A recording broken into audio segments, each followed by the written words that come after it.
coisas aí que eu achei muito interessantes. A primeira é a questão da atenção, né? Você não tem mais a atenção do aluno. Antes, o professor, né, como uma referência, né, ele pedia silêncio e as pessoas ficavam em silêncio para ouvir o que o professor trazia, que o professor era uma janela para o mundo, né? Você queria Sim, descortinar um mundo que você não conhecia, você mesmo, né? Você dá aula aí numa escola que é rural, uma escola no interior do interior de Minas, uhum, né? Então, quando era algum tempo atrás, a escola era a janela para o mundo desse universo. Hoje em dia, a janela está na palma da mão, que é um é celular do verdade, garoto, a né? tecnologia.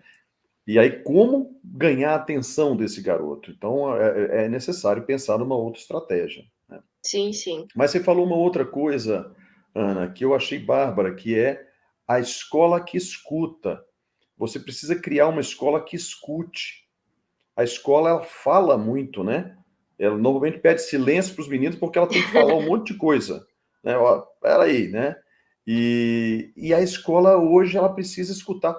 Nós sofremos tanto na pandemia, né, pelo isolamento social, as pessoas não se relacionavam, não se encontravam, e isso deve ter, assim, acirrado ainda mais uma necessidade de escuta, né? E que é uma característica, muitas vezes, por exemplo, eu lembro da minha mãe, né?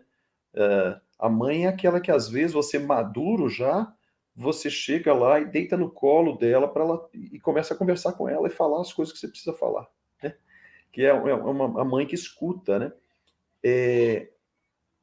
Como que o papel da mulher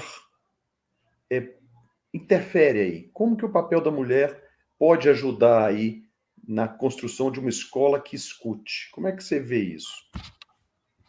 Acredito que não são todas as pessoas que têm essa habilidade de ouvir o outro, né.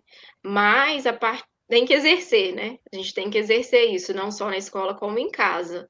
Mas quando a gente ouve a realidade mesmo de alunos, a gente consegue trabalhar numa outra realidade, com outro contexto.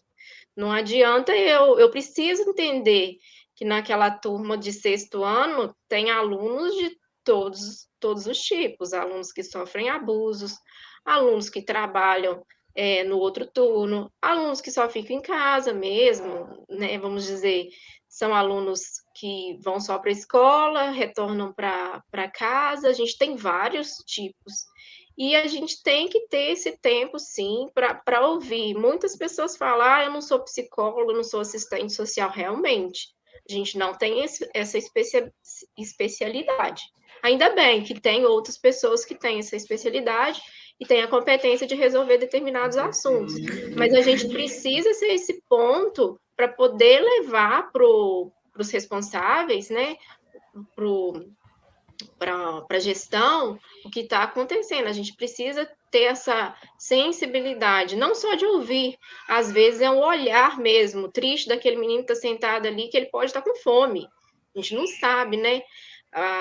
Depois da pandemia, a gente viu que muita coisa não acontecia nas casas, né? Então, assim, a gente teve é necessário ter esse olhar. E caso não tenha, né, você viu alguma coisa que te incomodou, converse com aquele outro professor que tem mais contato com a turma, mais contato com o aluno, que assim a gente consegue diálogos. Nem sempre você vai ser um bom interlocutor ali naquela turma, ou no ensino médio. Às vezes o professor dá aula no ensino médio, mas não tem muito jeito com adolescente, tem mais no Fundamental 2, né? A gente tem muito isso nas escolas, tanto é que os professores fazem opção de sala por afinidade, né? E assim, a gente precisa de ter esse olhar, essa escuta com eles, essa sensibilidade. Caso não tenha, procurar quem tenha para poder exercer esse interlocutor. Nem Olha, sempre as mulheres têm facilidade, né? A gente tem, né, na nossa escola mesmo, no Paraíso, tem homens que são excelentes interlocutores, tem meninas que preferem conversar com o gestor ao invés de conversar com o professor. E precisa de ter essa segurança para conversar, né? nós passamos por alguns momentos na escola onde a gestão não era a favor da nossa a metodologia que a gente vinha aplicando, que a gente usou, os alunos foram os nossos defensores, né? Quando a superintendência bateu, os alunos tinham tanta segurança naquilo que a gente aplicava, eles viam resultados que eles foram os maiores defensores. E quando se perguntava na casa quem era fulano, quem era o professor tal, quem era o professor tal que fazia isso, eles sabiam. Eu prefiro do jeito que eles fazem, porque está acontecendo resultado. Então tem que ter essa segurança na hora de conversar, né?